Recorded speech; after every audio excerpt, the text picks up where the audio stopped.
ये आपके जनसत्ता का आज का संपादकीय पाठ है। देखिए, संपादकीय पाठ ये आर्टिकल, एडिटोरियल आपको प्रारंभिक परीक्षा, मुख्य परीक्षा और इंटरव्यू हर जगह मदद पहुंचाते हैं। यहाँ से एक सामान्य जानकारी भी आप लोगों को मिलती है। इन्हें जरूर पढ़ा करिएगा आप लोग।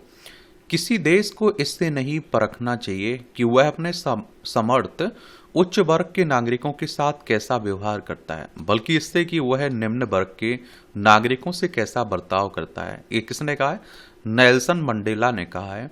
जंगलों से गुम होती महुआ की विरासत। महुआ पहले आपने देखा होगा कि ये बीना जाता है। महुआ बहुत सारी औषधियों में काम आता था। ये आपने देखा होगा कि बहुत सारे त्योहारों में काम आता था। उन्हीं की बात हो रही है। मध्य भारत के जंगलों में पिछले कई वर्षों के अनुभव बताते हैं कि महुआ के वृक्ष धीरे धीरे बदल रहे हैं, लेकिन यह बदलाव अक्सर आंकड़ों और दस्तावेजों से ओझल रह जाता है। वन से जुड़े विशेषज्ञ गाजीपुर, बलिया और जौनपुर जैसे जिलों में इसे बारीकी से महसूस करते रहे हैं। गांव की अर्थव्यवस्था में महुआ सिर्फ एक वृक्ष नहीं बल्कि एक जीवन रेखा है, खासकर उन परिवारों के लिए जो जंगलों पर निर्भर है। गर्मी की शुरुआत में जब खेतों में काम कम हो जाता है, तब महुआ के फूल आजीविका का सहारा बनते हैं। सुबह सुबह कई महिलाएं और बुजुर्ग टोकरियां लेकर इन फूलों को बीनने निकलते हैं। इसके बीजों से निकलने वाला तेल रसोई और औषधि का हिस्सा होता है, जबकि महुआ के पेड़ की घनी घनी छवि पशुओं के लिए आराम की जगह बनाती है। लेकिन अब यह मौसमी दृश्य धीरे धीरे कम होता दिख रहा है। महुआ केवल एक वन वृक्ष नहीं बल्कि ग्रामीण अर्थव्यवस्था और शुष्क वन परिस्थिति का आधार है, और इसके फूल भोजन पेय और पशु चारे के रूप में उपयोग होते हैं, जबकि बीजों से निकला तेल खाद्य, औषधि और घरेलू उपयोग में आता है। इसकी पत्तियां पारंपरिक पत्तल दोने बनाने में काम आती हैं, और घनी पत्तियां गर्मी में पशुओं तथा वन्यजीवों को छाया प्रदान करते हैं। कृषि के सुस्त मौसम में इसके फूल मधुमक्खियों जैसे परागकणों के लिए भी भोजन के महत्वपूर्ण स्रोत होते हैं। महुआ की अहमियत केवल इसके प्रत्यक्ष उपयोगों तक सीमित नहीं है। यह शुष्क वनों की परिस्थिति, स्थानीय जैव विविधता और वन आधारित आजीविका का महत्वपूर्ण हिस्सा है।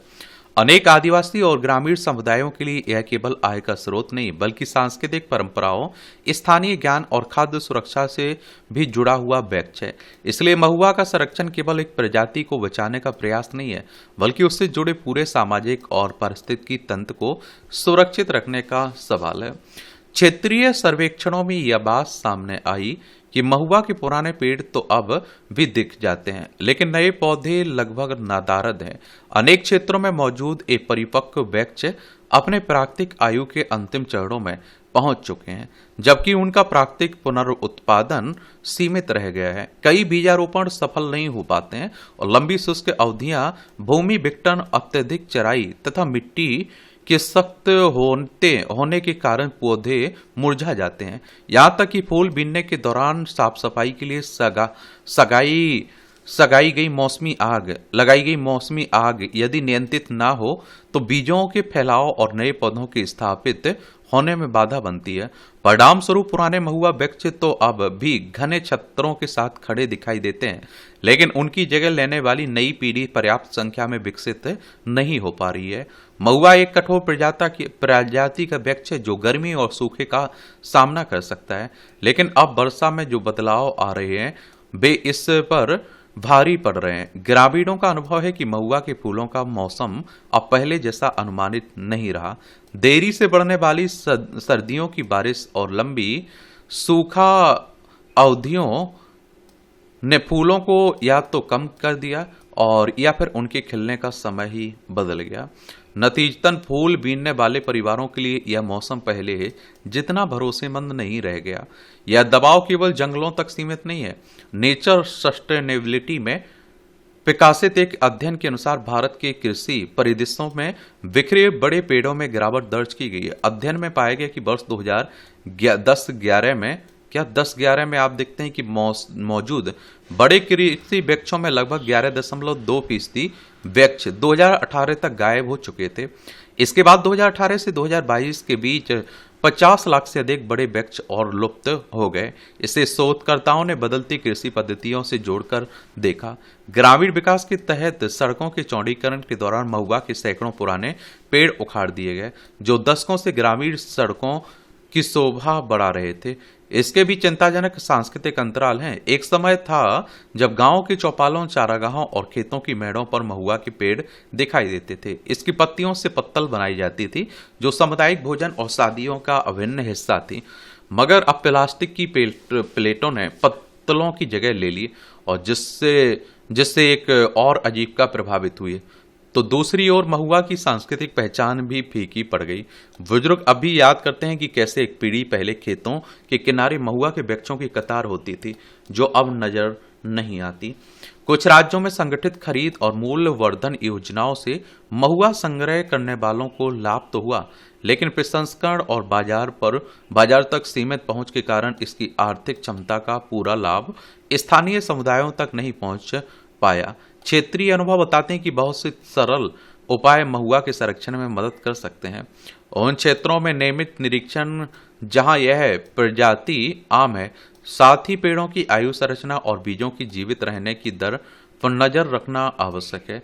गांव के स्तर पर फूल बीनने के मौसम में जमीन पर आग लगाने पर नियंत्रण जरूरी है। इससे विशेष रूप से मानसून के शुरुआती महीनों में जब नए पौधे निकलते हैं, तब इनके जीवित रहने की दर में उल्लेखनीय सुधार हो सकता है। सबसे अहम है सामुदायिक भागीदारी। जब लोगों को समझाया जाता है कि पौधों की रक्षा करना क्यों जरूरी है, तो वे इसे अपना लेते हैं। लेकिन दुर्भाग्य से आज के पौधरोपण अभियानों में अक्सर तेजी से बढ़ने वाली या फल देने वाली प्रजातियों को प्राथमिकता दी जाती है। महुआ के पौधे शायद ही मांगे जाते हैं, और जिससे स्थानीय नर्सरियों में इसकी उपलब्धता ना के बराबर हो जाती है। दो मत नहीं कि सरकारी नर्सरियों में महुआ को प्राथमिकता देने की आवश्यकता है। महुआ के क्षरण के पीछे कोई एक कारण जिम्मेदार नहीं है। जलवायु परिवर्तन से फूल आने के समय में बदलाव, अत्यधिक चराई, अनियंत्रित मौसमी आग, भूमि विघटन, सड़क चौड़ीकरण, कृषि पद्धतियों में परिवर्तन तथा महुआ पौधों के सीमित रोपण जैसे अनेक कारण मिलकर इसकी नई पौधों की पीढ़ी को कमजोर कर रहे हैं। देख रहे हैं आप लोगों को, अगर इस तरह के टॉपिक पर कुछ लिखने के लिए आता है तो यही तो लिखना है। महुआ के पेड़ का महत्व भी बता रहे हैं, फिर वो क्यों घट रहे हैं उसके भी कारण बता रहे हैं। वो सहायक प्राकृतिक पुनरुद्धार, छींड़ हिस्सों में संवर्धन रोपण, कृषि वानिकी प्रणालियों में महुआ को शामिल करने से मौजूदा पेड़ों पर दबाव कम किया जा सकता है। उत्तर प्रदेश में 100 वर्ष से अधिक पुराने विरासत वृक्षों के रखरखाव की जो पहल शुरू हुई, वह वास्तव में महुआ संरक्षण के लिए एक अनुकरणीय उदाहरण है। पारिस्थितिकीय गिरावट कभी नाटकीय रूप से नहीं होती। पेड़ अचानक नहीं मिटते, वे धीरे धीरे ढल जाते हैं जब उनकी अगली पीढ़ी लड़खड़ाने लगती है। इसलिए महुआ के भविष्य की सुरक्षा न केवल एक परिस्थितिकी चुनौती है, बल्कि आजीविका का सवाल भी है। यदि इस समय रहते निगरानी और सामुदायिक सहयोग और संस्थागत समर्थन मिल जाए, तो यह अनमोल वृक्ष भारत के सूखे जंगलों में फिर से पनप सकता है। बाकी आप लोग क्या सोचते हैं, अपनी राय जरूर बताइए। साहस की शक्ति। इंसान के जीवन में अनेक प्रकार की चुनौतियां आती हैं। कभी परिस्थितियां कठिन होती हैं, कभी संसाधनों का अभाव होता है, कभी लोगों का साथ नहीं मिलता। अगर गहराई से देखा जाए तो जीवन की सबसे बड़ी बाधा बाहरी परिस्थितियां नहीं, बल्कि हमारे मन में बसे हुए डर, आशंकाएं और संदेह होते हैं। यही वे आदर्श दीवारें हैं जो हमारे कदमों को रोकती हैं, सपनों को सीमित करती हैं और हमारी संभावनाओं के आकाश को छोटा बना देती हैं। वास्तव में मनुष्य जितना बाहरी संघर्षों से नहीं हारता, उससे कहीं अधिक वह अपने भीतर की नकारात्मक सोच और भय से हार जाता है। डर मनुष्य का स्वाभाविक स्वभाव है। यह हमें सावधान रहने की प्रेरणा देता है, लेकिन जब यही डर हमारे निर्णयों पर हावी होने लगता है, तो वह विकास की राह में सबसे बड़ी रुकावट बन जाता है। डर हमारे जीवन के हर क्षेत्र में अलग अलग रूप धारण कर लेता है। वह कभी असफलता का, जो कभी आलोचना का डर बनकर, और कभी भविष्य की अनिश्चितताओं की चिंता बनकर सामने आता है। साहस का अर्थ यह नहीं कि व्यक्ति के भीतर कोई डर नहीं। संसार में शायद ही कोई ऐसा व्यक्ति होगा जिसने कभी भय का अनुभव ना किया हो। साहस का वास्तविक अर्थ है डर को स्वीकार करना, उसके बावजूद आगे बढ़ना। जैसे एक नाविक समुद्र के तूफानों से परिचित होते हुए भी यात्रा पर निकलता है, वैसे ही साहसी व्यक्ति भी कठिनाइयों आशंकाओं को जानते हुए अपने लक्ष्य की ओर बढ़ता रहता है। इतिहास के महान लोगों ने भी असफलताएं देखी, आलोचनाएं सुनी, लेकिन आप देखिए उन्होंने अपने भय को अपने ऊपर हावी नहीं होने दिया। और हमारे जीवन में सबसे तीखी लड़ाई अक्सर बाहरी दुनिया से नहीं बल्कि अपने ही मन से होती है। मन में एक आवाज लगातार उठती रहती है और तुम नहीं कर पाओगे, तुम पर्याप्त योग्य नहीं हो, अगर असफल हो गए तो क्या होगा। यह नकारात्मक आवाज धीरे धीरे हमारे आत्मविश्वास को कमजोर कर देती है। जब हम बार बार इन विचारों को सच मानने लगते हैं तब हमारे सपने भी छोटे होने लगते हैं। लेकिन जिस दिन हम इस आंतरिक आवाज को चुनौती देना सीख लेते हैं उसी दिन से परिवर्तन की शुरुआत हो जाती है। हम समझने लगते हैं कि हमारी सीमाएं उतनी नहीं जितनी हमने अपने मन में बना रखी हैं।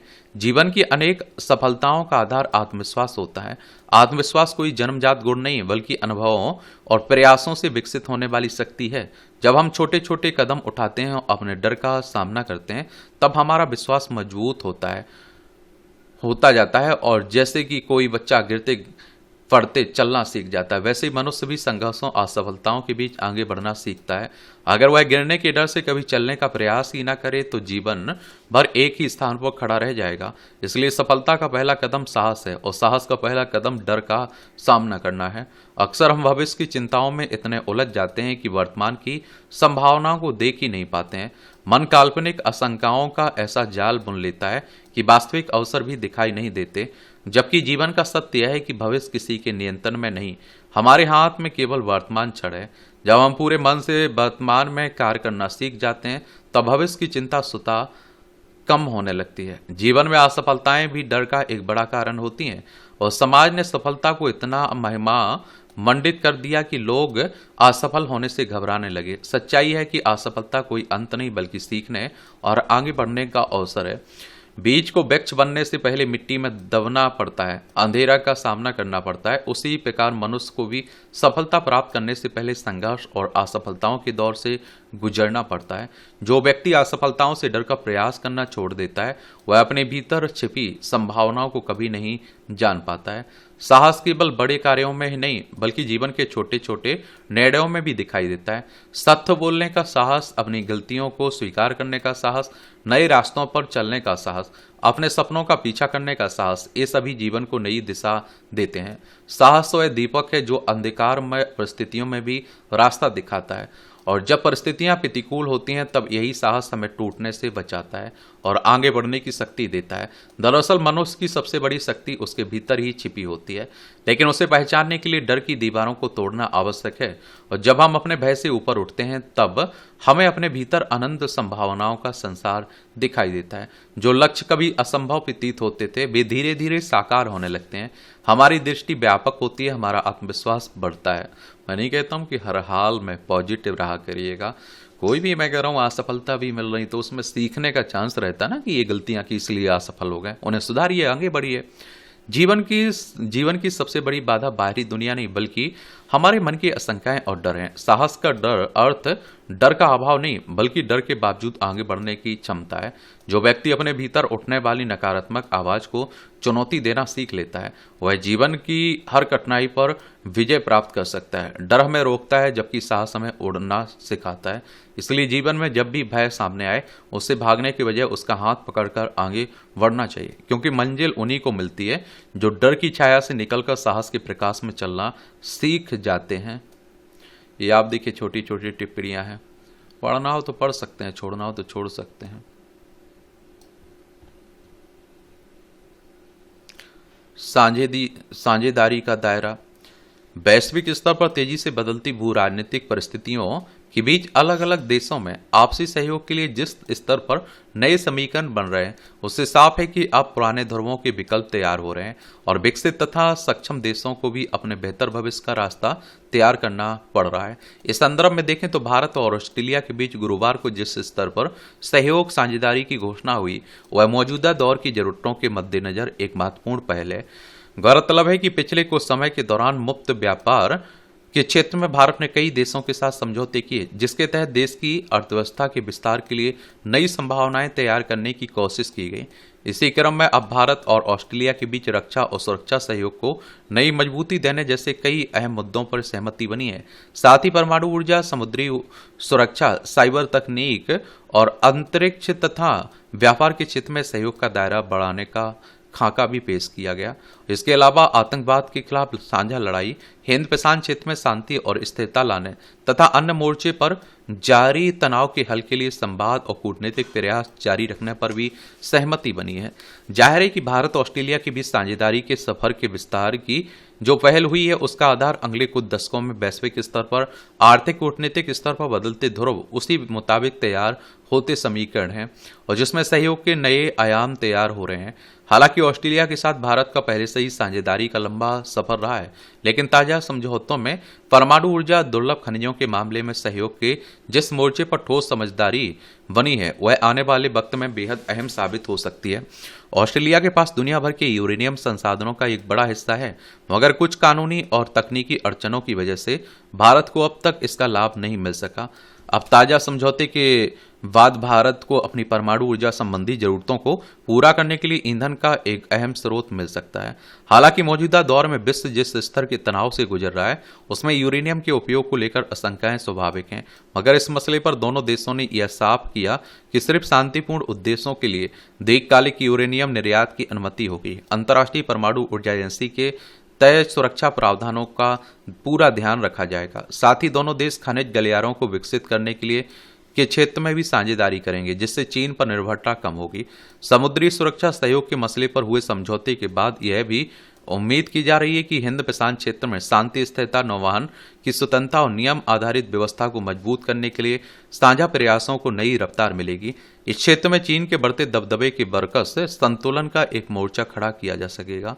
जाहिर है कि दोनों देशों के बीच संबंधों में विविधता लाने पर जोर देने के प्रयासों के तहत सहमति बनी, मगर यह भी ध्यान रखने की जरूरत होगी कि इसका मूल आधार एक दूसरे की जरूरतों के लिए समानता पर आधारित आर्थिक सहयोग हो और यह भारतीय हितों को सुनिश्चित करने वाला हो।